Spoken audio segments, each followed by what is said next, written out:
3.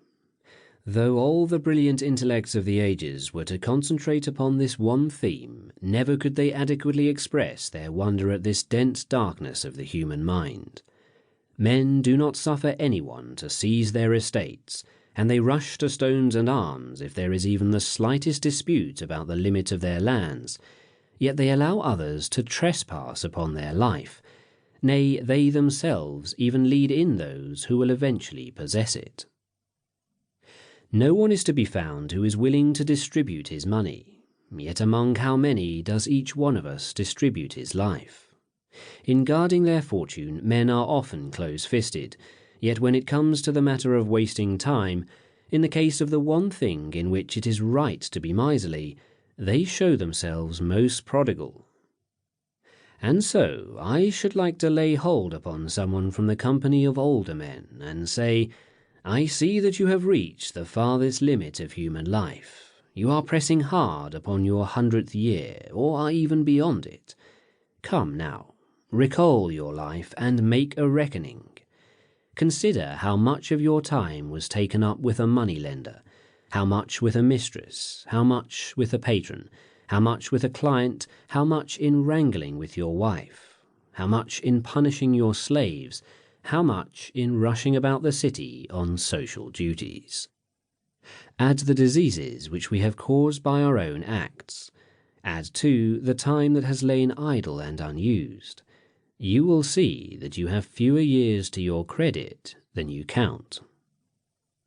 Look back in memory and consider when you have ever had a fixed plan, how few days have passed as you had intended, when you were ever at your own disposal, when your face ever wore its natural expression, when your mind was ever unperturbed, what work you have achieved in so long a life. How many have robbed you of life when you were not aware of what you were losing? How much time was taken up in useless sorrow, in foolish joy, in greedy desire, in the allurements of society? How little of yourself was left to you? You will perceive that you are dying before your season. What, then, is the reason of this? You live as if you were destined to live forever. No thought of your frailty ever enters your head. Of how much time has already gone by, you take no heed. You squander time as if you drew from a full and abundant supply, though all the while that day which you bestow on some person or thing is perhaps your last. You have all the fears of mortals and all the desires of immortals. You will hear many men saying, after my 50th year I shall retire into leisure.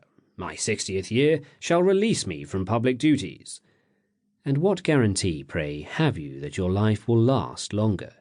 Who will suffer your course to be just as you plan it?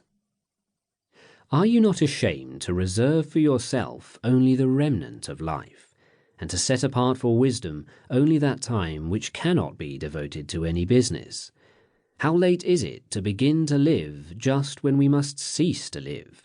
What foolish forgetfulness of mortality to postpone wholesome plans for the 50th and 60th year, and to intend to begin life at a point to which few have attained.